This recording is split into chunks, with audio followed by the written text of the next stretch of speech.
Chapter number 4 developing bonds. Fazal खुद से सोचता है कि कल के फर्स्ट के बाद मुझे यकीन नहीं आ रहा कि आज मुझे मनाहिल की तरफ अपने रिसर्च के काम के लिए जाना पड़ रहा है। रिसर्च का ये 7वां दिन होता है। फजल मनाहिल के घर की तरफ जा रहा होता है और वो परेशान होता है, एंग्शियस होता है और वो खुद को काम करने की कोशिश करता है और वो डीप ब्रेथ्स लेने की भी कोशिश करता है। वो फिर मनाहिल के घर पे जाता है, उसके डोर पे नॉक करता है और उसको हाय कहता है। मनाहिल फिर उसको ग्रीट करती है और उसको अंदर आने को कहती है। फजल फिर उसका थैंक्स करता है और फिर मनाहिल भी कहती है कि I am fine, I wonder what brings the mighty strategist to my humble house on the holiday. यानी कि वो दिन छुट्टी का होता है। फिर मनाहिल फजल को ड्रिंक ऑफर करती है और फिर फजल उसका थैंक्स कहता है और फजल कहता है कि आई होप कि तुम बिजी नहीं होगी और मैं गलत टाइम पे नहीं आया हूँगा। मुझे एहसास हो गया था कि ये इस रिसर्च के काम में मुझे एक जीनियस की हेल्प चाहिए। और फजल अभी भी हैरान और परेशान है और सोच रहा है कि ये काफ़ी वियर्ड है। कल के कॉन्फ्लिक्ट के बाद वो मुझे बिल्कुल ऐसा ट्रीट करिए जैसा कि एक गेस्ट हो और जैसे क्लासमेट हो। यानी कि मनाहिल का रवैया फजल के साथ मुकम्मल तौर पर बदल गया है और इतनी चेंज आ चुकी है और फजल ये देखकर सोच में पड़ जाता है। फिर फजल अपने बैग से कुछ पेपर्स को निकालता है और मनाहिल को देखकर ये कहता है कि ये वो रिसर्च पेपर है जिन पर मैंने काम किया और पिछले 7 डेज़ में मैंने ये लिखे हैं। देख लो अगर इनमें कुछ इम्प्रूवमेंट की ज़रूरत है, क्योंकि अभी भी 1 वीक का टाइम है हमारे पास। यानी कि प्रेजेंटेशन वाला इवेंट जो है उसको होने में अभी भी 1 वीक बाकी है। फिर मनाहिल उसका पेपर्स को देखती है। उसके पेपर्स को देखकर मनाहिल कहती है कि तुमने सिर्फ अपनी ग्रामर की मिस्टेक्स को सही करना है, वरना बाकी सारा कुछ इसका ठीक है। फजल मनाहिल को कहता है कि हाँ ऐसा ही है, तुम्हारे लिए तो स्टडी करना काफ़ी आसान होगा, लेकिन मुझे इस बात के बारे में मैं क्यूरियस हूँ कि तुम्हारे पेरेंट्स कहाँ हैं। मैं उनसे मीट करना चाहूँगा और उन्हें भी जानना चाहूँगा। मनाहिल ये सुनकर कुछ हद तक शॉक हो जाती है और वो फिर फजल को बताती है कि वो ज़रा शहर से बाहर गए हुए हैं और वो कुछ टाइम तक वापस। फजल ज़रा सैड हो जाता है या फिर उसका एक्सप्रेशन एटलीस्ट ऐसा होता है और वो फिर मनाहिल को कहता है कि एटलीस्ट मेरी गलतियों को ज़रा एडिट कर देना और फिर मुझे मेरे पेपर्स वापस दे देना। फिर मनाहिल फजल को डिनर की भी ऑफ़र करती है क्योंकि उनके पास अभी भी 1 वीक होता है काम करने का। फिर फजल मनाहिल से कहता है कि शाम का टाइम हो गया, क्या मुझे वाकई में रुक जाना चाहिए। मनाहिल पर कुछ खाना लेकर आती है और फजल को उसकी स्मेल बहुत डिलीशियस लगती है और फिर फजल और मनाहिल दोनों इकट्ठे रात का खाना खाते हैं और अब 7 बज जाते हैं। फिर फजल मनाहिल का थैंक यू करता है और वो फिर उसको भी ऑफ़र करता है कि वो भी उसके घर किसी दिन विज़िट करने के लिए। मनाहिल फिर कहती है कि उसको अच्छा लगा कि फ़जल को उसका खाना पसंद आया और फिर वो फजल को एश्योर कराती है कि वो उसकी मिस्टेक्स को सही कर देगी और वो थोड़ा सा अपना रिसर्च का वर्क भी ग्रुप प्रोजेक्ट में ऐड कर देगी और ऑलमोस्ट 1-2 दिनों में वो फजल को उसके पेजेस वापस कर देगी। फिर फजल और मनाहिल एक दूसरे को बाय बाय कहते हैं। रात के 8 बज जाते हैं। फजल सोचता है कि उसने रात का खाना खा लिया तो अब उसको कुछ एक्सरसाइज करनी चाहिए। फिर फजल कुछ मार्शल आर्ट्स की प्रैक्टिस करने लगता है। थोड़ा बहुत हमें इस बात का हिंट मिलता है कि फजल को मार्शल आर्ट्स में ख़ास तौर पर ड्रैगन से इंस्पिरेशन हासिल है और वो ड्रैगन को कॉपी करने की कोशिश करता है। वो सोच रहा है कि वो थोड़ी सी और मार्शल आर्ट्स की ट्रेनिंग करके अपनी सारी पावर को ज़्यादा कंसंट्रेट कर सकता है और उसके पास एक बुक होती है। एक्चुअली में ये बुक फजल को अपने स्टोर रूम से मिली थी जब वो अपने स्टोर रूम में किसी चीज़ को तलाश कर रहा था और ये बुक उसके पेरेंट्स ने लिखी थी, यानी कि मिस्टर और मिसेस खान ने। फजल अपनी इस बुक को देखकर शॉक हो जाता है और वो सोचता है कि उसके पेरेंट्स को कैसे ये ड्रैगन्स माइट नामी चीज़ मिली। जब वो देखता है कि वाकई में ये बुक उसके पेरेंट्स ने लिखी है तो वो फिर कुछ हद तक इमोशनल हो जाता है और वो खुद से सोचता है कि आई inherited the spirit of the dragon from them I have. यानी कि जो उसका मार्शल आर्ट्स का जो जज्बा और जुनून है वो एक्चुअली में उसे उसके पेरेंट्स की तरफ से मिला है। और फजल ये सब कुछ सुनकर कुछ हद तक इमोशनल हो जाता है। फिर फजल उस बुक को खोलकर पढ़ने लगता है और फिर कुछ नॉलेज इस बुक से ये मालूम होती है कि the dragon's might is passed to the one with a pure heart. यानी कि अगर किसी का दिल या मुकम्मल तौर पे अच्छा हो या फिर मुकम्मल तौर पे बुरा हो तो उसको ये वाली पावर मिलती है। कभी कभी एक बहुत ही सीवियर किस्म का ट्रॉमा भी इसकी अवेकनिंग करवा सकता है और इसकी जो बहुत ज़्यादा जो पावर है वो डीप इमोशंस की वजह से हासिल होती है। इस पावर को आइडेंटिफाई करने का तरीका यह है कि यूज़र की आंख को देखा जाए और यूज़र की जो आई है वो एक ख़ास तरह की शक्ल ले लेती है और यूज़र की जो आई है उसको नाम दिया जाता है the crescent eye, also known as the eye of the ascended. और एक्चुअली में ये जो पावर है ये कई सदियों तक एक मिस्ट्री बनी रही। 2 दिन गुजर जाते हैं और फजल के दरवाजे पर कोई नॉक करता है। फजल दरवाज़ा खोलता है और आमिर और मनाहिल उसके गेट पर होते हैं और फजल उनका ग्रीट करता है और उनको अंदर आने की दावत देता है और कहता है कि I am glad to see you.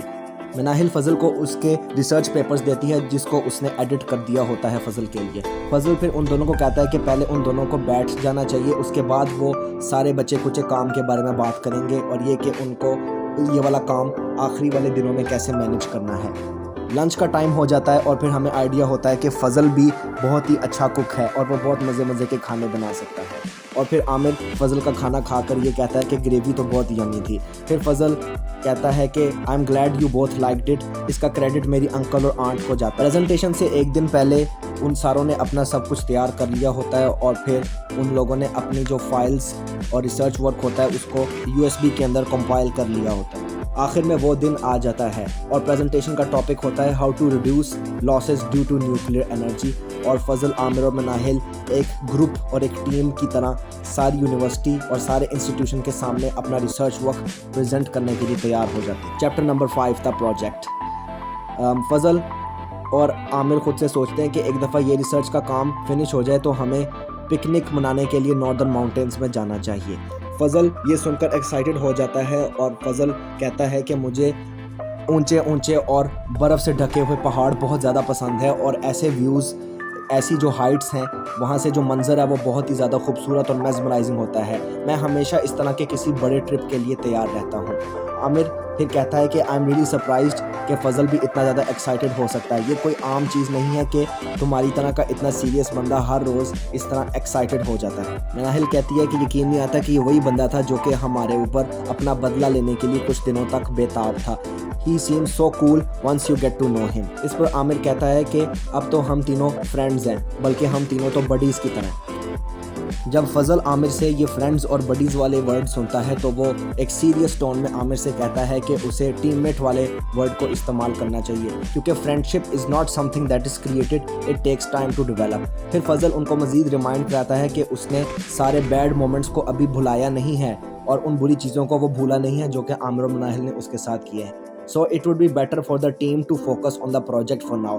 और आमिर ये सुनकर शौक में चला जाता है और फिर मनाहिल भी ज़रा सोच में पड़ जाती है कि किसने सोचा होगा कि फ़ज़ल अभी भी हर्ट कर रहा है और अपने साथ कॉन्फ्लिक्ट में है, यानी कि उस सारे वाक़े के बाद वो अभी भी मुकम्मल तौर पर उन दोनों को उसने माफ़ नहीं किया। अब फिर प्रेजेंटेशन का टाइम आ जाता है और फिर प्रोजेक्टर और स्क्रीन रेडी किए जाते हैं और फिर अपनी यूएसबी को वो एक लैपटॉप में या फिर एक कंप्यूटर में इंसर्ट कर देते हैं और फिर आमिर अजीज़ प्रेजेंटेशन का स्टार्ट करता है। वो अपना इंट्रोडक्शन देता है। अपनी प्रेजेंटेशन में आमिर एक मेजर चीज़ पे फोकस करने की कोशिश करता है, वो ये कि वो सारों को रिमाइंड कराता है कि हमारे पास न्यूक्लियर एक्सपेरिमेंट्स में एक excess amount of radiation absorber material होना चाहिए, जैसा कि अगली बारी फ़ज़ल की होती है। वो अपना इंट्रोडक्शन देता है और वो फिर गैमा रेज के बारे में बात करता है जो कि मेन रेडिएशन होती हैं और वो फिर गैमा रेज के बारे में कहता है कि they are neutral electromagnetic rays with high energy and high penetrating abilities. उनकी हाई फ्रीक्वेंसी और हाई एनर्जी होती है।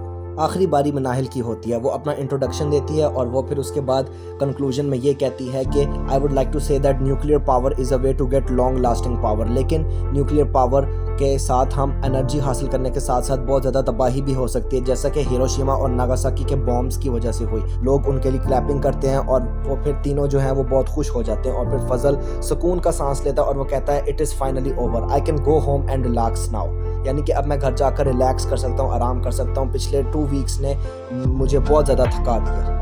और उनकी टीम जीत जाती है और उनकी टीम को फर्स्ट पोजीशन मिलती है और सर्टिफिकेट ऑफ पार्टिसिपेशन भी मिलता है। फिर फ़ज़ल खुद से सोचता है कि this is the blessing of team work. मैं कभी भी अपनी ज़िंदगी में मेरी पहली पोजीशन इससे पहले नहीं आई। तो फिर इस सारे इवेंट के बाद फ़ज़ल आखिरकार उनको अपना हमेशा हमेशा के लिए दोस्त मान लेता है। इसके बाद मनाहिल कहती है कि so Fazal Khan finally wants to be friends with us, okay so let it be, let's live happily, hope we can cope. Fazal फिर आमिर और मनाहिल से कहता है कि आप लोग जो हो इन नॉर्दर्न माउंटेन्स को विज़िट करना चाहते हो। तो फिर आमिर एक्साइटेड होकर कहता है कि of course I have been waiting to hear this. Fazal फिर अपना आइडिया सजेस्ट करता है कि हम तीनों को अपना काम डिवाइड कर लेना चाहिए ताकि हम इस ट्रिप में अपने अपने तौर पर कंट्रीब्यूट कर सकें। और फिर आमिर एग्री कर जाता है। फिर फ़ज़ल आमिर को कहता है कि तुम ट्रैवल और बाकी एक्सपेंसेस को हैंडल कर लो, मनाहिल फूड को हैंडल कर लेगी और मैं बाकी चीज़ों को जैसा कि अरेंजमेंट और हमारे गियर को हैंडल कर लूँगा। क्या हम इस बात पे एग्री हैं? तो फिर इसके ऊपर आमिर और मनाहिल दोनों मान जाते हैं और फिर वो कहते हैं कि हमें चेक करने दो एक moderate trip fair for the northern mountains. और फिर मिनाहिल उनको याद दिलाने की कोशिश करती है कि you too might want to reconsider, क्योंकि नॉर्दर्न जो माउंटेन्स हैं उनकी जो हाइट है वो बहुत ज़्यादा है, यानी कि 12,000 फीट अबव सी लेवल, या फिर इससे भी ज़्यादा उनकी माउंटेन्स की हाइट है। फजल कहता है मिनाहिल को कि टेंशन ना लो, मैंने इसका बारे में सोच लिया हुआ है। ये जो हाइट है 12,000 फीट की, ये सबसे ऊंचे पहाड़ों की हाइट है। जो मीडियम हाइट के पहाड़ हैं वो है कोई 9,000 फीट। हम उधर कैंप करेंगे, यानी कि 9,000 फीट वाली हाइट में। फिर उसके ऊपर वो दोनों एग्री कर जाते, उनकी सारी तैयारियां हो जाती हैं। उसके बाद वो फिर अगले दिन की शाम को रवाना होने का प्लान करते हैं और वो फिर अगले दिन की शाम को ट्रेन में बैठ जाते हैं। उनका जो ट्रिप होता है वो ऑलमोस्ट, उनका प्लान होता है कि ये 2 वीक्स का हो।